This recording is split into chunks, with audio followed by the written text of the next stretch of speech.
आगे बढ़ेंगे। एलजी जम्मू कश्मीर मनोज सिन्हा का कहना है कि आज एक तारीखी दिन है जब कश्मीर को 500 करोड़ रुपए की सरमायाकारी मिली है। उन्होंने कहा कि जम्मू कश्मीर की सनती पॉलिसी मुल्क से बेहतर है। एलजी ने श्रीनगर में सरमायाकारों के एक प्रोग्राम से खिताब किया। उन्होंने इस प्रोग्राम में मुल्क के साथ साथ मुत्तहदा अरब अमारात के मंदूबीन की मौजूदगी पर खुशी का इजहार किया। एलजी ने कहा कि पिछले 9 वर्षों में मुल्क में एक बड़ी तब्दीली आई है और अब पूरी दुनिया में हिंदुस्तान की आवाज़ सुनाई दे रही है। हिंदुस्तान और मुत्तहदा अरब अमारात के दरमियान ताल्लुकात में भी साल 2015 से बेहतरी आई है। मनोज सिन्हा ने मजीद कहा कि कुछ लोगों का ख्याल था कि गैर मुल्की सरमायाकारी में ताखीर हुई है, लेकिन ये हमारी वजह से नहीं हुआ है। साल 2019 से पहले ये नाकाबिल तस्वुर था कि किसी को जम्मू कश्मीर में ज़मीन मिलेगी। एलजी ने यह कहा कि ज़राई ज़मीन जम्मू कश्मीर के लोगों की है और हमेशा रहेगी। Chief secretary doctor Arun Kumar Mehta ने अपने खिताब में कहा कि जम्मू कश्मीर में 300 नए सयाहती मकामात की निशानदही की गई है और उन्होंने कहा कि जब हम जम्मू और कश्मीर के बारे में सोचते हैं तो हमें तशद्दुद के अलावा भी सोचना चाहिए। आज का दिन मैं ऐतिहासिक मानता हूं कि सुबह जो भूमि पूजन इमारत के 10 लाख स्क्वायर फुट माल का हुआ, जो एक पहला मैं कहूं कि जम्मू कश्मीर में फॉरेन डायरेक्ट इन्वेस्टमेंट प्रारंभ हुआ। 100 करोड़ की लागत से वो मॉल बनने जा रहा है। 2 जमीन को और दी गई है, एक श्रीनगर और एक जम्मू में, जहां वाईटी टावर बनाएंगे और उसमें भी 150 करोड़ तो मोटे तौर पर कुल मिलाकर ये 500 करोड़ का इन्वेस्टमेंट है। जब चेयरमैन साहब बोल रहे थे टेक्नोलॉजी के बारे में, तो मैंने इनसे अनुरोध किया कि उस टेक्नोलॉजी का प्रयोग एमआर के माल से शुरू करते हैं। इन लोगों ने वहां कहा था कि 26 में बन के हम आपको दे देंगे, तो उस समय मैंने कहा कि भाई इसको 25 में बना दीजिए।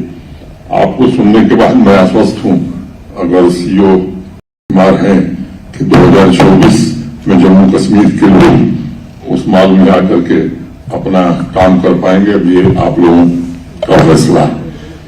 मैं 2-3 बात केवल कहना चाहता हूं कि पॉलिसी, हमारी जो इंडस्ट्रियल पॉलिसी बनी है, जैसा पहले बताया गया, हिंदुस्तान के सभी राज्यों से बेहतर है। मैं मानता हूं इंफ्रास्ट्रक्चर भी हमने काफी हद तक अच्छा बना लिया है और आने वाले दिनों में और बेहतर वो होता जा रहा है। जो बाधाएं रही हैं, उन बाधाओं को दूर करने में काफी हमें सफलता मिली है।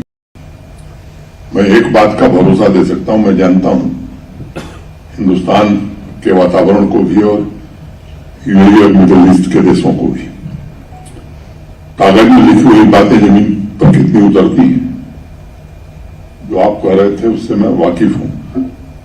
लेकिन इस देश में बड़ा बदलाव आया है 2014 के बाद, और उस बदलाव को देश नहीं दुनिया महसूस कर रही है।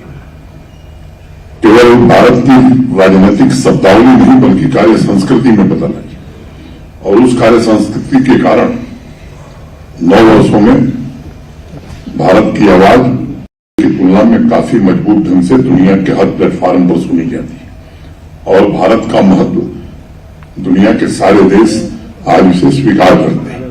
यूएई के संदर्भ में मैं केवल एक बात कहना चाहूंगा कि 2015 के बाद ये सच है कि G2G, B2B, P2P सभी रिलेशन हमारे लंबे समय से रहे, लेकिन 2015 के बाद जो बदलाव आया है यूएई और इंडिया के रिलेशन में, मैं मानता हूं कि ऐसा रिलेशन यूएई का हिंदुस्तान के साथ कभी नहीं था, और उसी का परिणाम ये सब बिजनेस काउंसिल और बाकी चीजें उसी दिशा में बढ़ रही।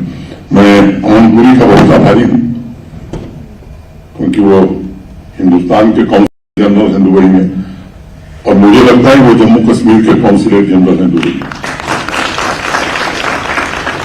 श्री जयशंकर जितने अधिकार से उनको हम बात कहते हैं, मुझे लगता है उससे ज्यादा अधिकार से मैं कह देता हूं कि ये करना है, लेके आना है। तो ये मैं समझता हूं कि हमारे लिए अच्छी बात है और मैं आभारी हूं। पिछली बार जब हम सब गए थे दुबई में तो बातचीत हुई और पहला जो प्रोजेक्ट है वह जमीन पर उतरा है। एक बात मैं दूर करना चाहता हूं, कई लोगों को भ्रम होगा कि देरी हुई होगी। मैं यहां बताना जरूरी समझता हूं कि हमारे पार्ट पर देरी नहीं।